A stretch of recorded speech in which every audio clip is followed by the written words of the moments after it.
Hello to all friends, कसे आहात सगळे? रेडिओ एमपीएससी गुरु ऐकताय ना? Radio MPSC Guru spreading the knowledge forward bye spectrum academy मध्ये तुम्हा सगळ्यांचं खूप खूप स्वागत. मित्रांनो, आज आहे 21 मार्च.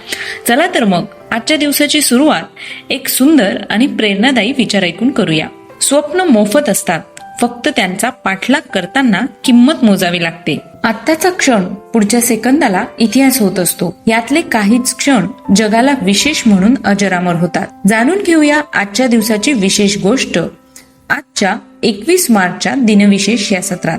21 मार्च हा दिवस जागतिक वन दिन म्हणून साजरा केला जातो. पाणी पिताना, वहीत लिहिताना, औषधे घेताना आणि अगदी घर बांधताना आपल्याला जंगलांची, वनसंपत्तीची जाणीव असावी यासाठी जागतिक वन दिवस साजरा केला जातो. वनातील स्रोतांचा वापर व अपव्यय टाळावा यासाठी संयुक्त राष्ट्रांनी हा पुढाकार घेतला आहे. दृष्टीआड असलेल्या सृष्टीचे महत्व मानवाला न समजण्याचे हे अगदी उघड उदाहरण म्हणता येईल. शुद्ध हवा, पिण्याचे पाणी आपल्याला मिळतात त्या जंगलांमुळेच. मात्र चंगळवादी जीवनशैलीसाठी केल्या जाणाऱ्या बेसुमार जंगलतोडीमुळे निसर्गाचा समतोल ढासळत असल्याचे 1970च्या दशकात जाणवू लागले. त्यातून मग जंगले वाचवण्याची संकल्पना पुढे आली. संयुक्त संघाच्या अन्न व शेती संघटनेच्या सदस्य देशांनी हा वर्ल्ड फॉरेस्ट डे साजरा करण्यास सुरुवात केली.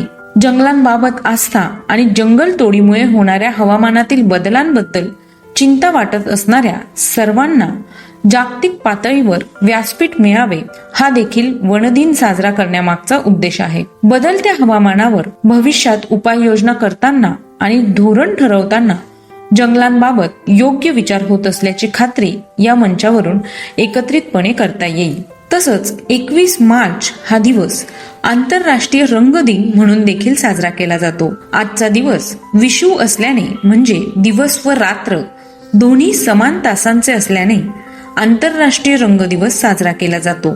प्रकाश व अंधार विरोधाभासाचे रंग दर्शवतात, म्हणून विषुवचा संबंध रंगांशी जोडला गेला आहे. जागतिक कविता दिन म्हणून देखील साजरा केला जातो. या दिवसाच्या मुख्य उद्दिष्टांपैकी एक म्हणजे काव्यात्मक अभिव्यक्तीद्वारे जगातील भाषिक विविधता जपली जावी आणि लुप्त झालेल्या भाषांना त्यांच्या समाजात पुनश्च ऐकण्याची संधी मिळावी, हे जागतिक कविता दिनाचे मुख्य उद्दिष्ट आहे. त्याचप्रमाणे हा दिवस जागतिक कठपुतली दिन म्हणून देखील साजरा करतात.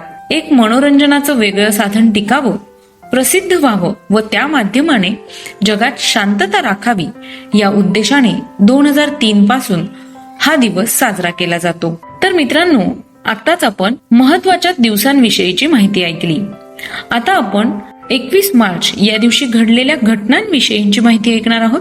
आजच्याच दिवशी 1556 साली ख्रिश्चन धर्मात सुधारणांची आवश्यकता आहे असे सांगणाऱ्या आर्च बिशप थॉमस क्रॅनमर यांना शिक्षा म्हणून जिवंत जाळण्यात आले. 1916 साली भारतरत्न शहनाई वादक बिस्मिल्ला खां यांचा जन्म झाला. त्यांच्या नावावर एक लघु चित्रपट आहे. भारत सरकारने 2001 साली त्यांना भारतरत्न पुरस्काराने सन्मानित केले होते. त्यांचा मृत्यू 21 ऑगस्ट 2006 रोजी झाला. आजच्याच दिवशी 1847 मध्ये बाळाजी प्रभाकर मोडक यांचा जन्म झाला. त्यांनी विज्ञान व इतिहास या विषयांवर ग्रंथलेखन केले आहे. त्यांचा मृत्यू 2 डिसेंबर 1906 रोजी झाला. 1858 मध्ये इंग्रज सेनापती सर ह्यू रोज यांनी झाशीस वेढा दिला. आजूबाजूच्या टेकड्या जिंकून झाशीवर त्यांनी हल्ला चढवला होता. 2001 साली दक्षिण कोरियन कंपनी ह्युंदाईचे स्थापक चुंग जू युंग यांचे निधन झाले. त्यांचा जन्म 25 नोव्हेंबर 1915 रोजी झाला. आजच्याच दिवशी 2006 साली सोशल मीडिया साईट ट्विटरची स्थापना करण्यात आली. ट्विटर हे एक सोशल नेटवर्किंग आणि मायक्रो ब्लॉगिंग संकेतस्थळ आहे. ट्विटरच्या साहाय्याने अगदी कमी शब्दात प्रतिक्रिया व्यक्त करता येतात किंवा संवाद साधता येतो. या मजकुराला ट्विट म्हणतात. ट्वीट्स ही 280 अक्षरापर्यंतची लिखित पोस्ट असते. लेखक ही पोस्ट आपल्या पानावर प्रकाशित करू शकतो आणि ती कुणीही वाचू शकतात. वेबसाईट लघु संदेश सेवा म्हणजेच SMS किंवा बाह्य अनुप्रयोगांच्या माध्यमातून ट्विट पाठवता येते आणि तिचे उत्तर मिळवता येते. इंटरनेटवर ही सेवा निशुल्क आहे. आजच्याच दिवशी 1985 साली ब्रिटिश अभिनेता सर मायकेल रेडग्रेव्ह यांचे निधन झाले. त्यांचा जन्म 20 मार्च 1908 रोजी झाला.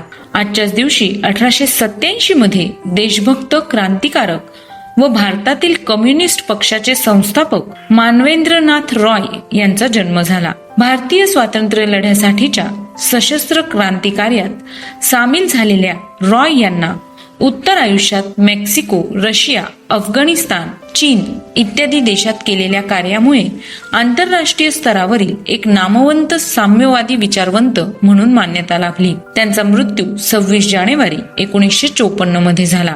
आजच्याच दिवशी 1768 मध्ये फ्रेंच गणितज्ञ व भौतिक शास्त्रज्ञ जोसेफ फोरियर यांचा जन्म झाला.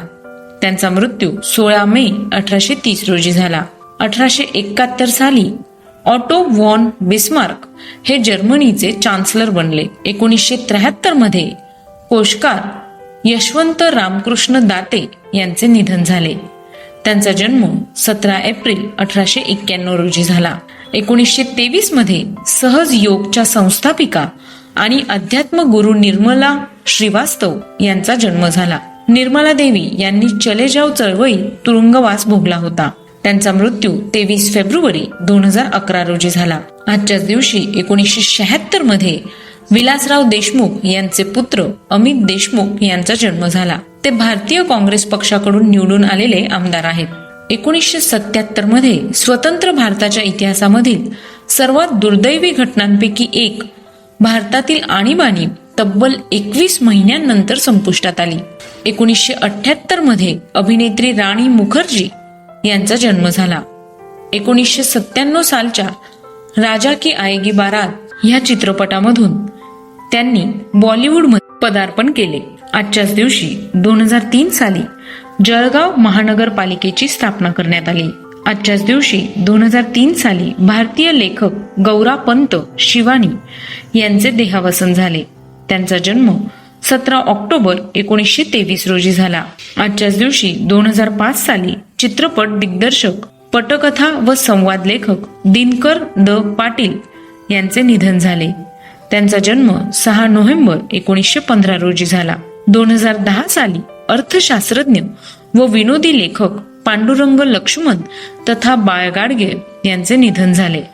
त्यांचा जन्म 29 मार्च 1926 रोजी झाला. तर मित्रांनो, ही होती आजच्या दिवसाची विशेष गोष्ट म्हणजेच आपलं दिनविशेष हे सत्र. यामध्ये मी तुम्हाला आज असणाऱ्या विशेष दिवसांविषयीची माहिती दिली. अशीच माहिती ऐकत राहण्यासाठी ऐकत रहा radio MPSC Guru, spreading the knowledge, powered by spectrum academy. आणि हो, आम्हाला तुमचे फीडबॅक खूप गरजेचे आहे, त्यामुळे आम्हाला फीडबॅक द्यायला विसरू नका. त्यासाठीचा आमचा व्हॉट्सअप क्रमांक आहे 8698 8698 80, म्हणजेच 8698869880. ऐकत रहा radio MPSC Guru, powered by spectrum academy.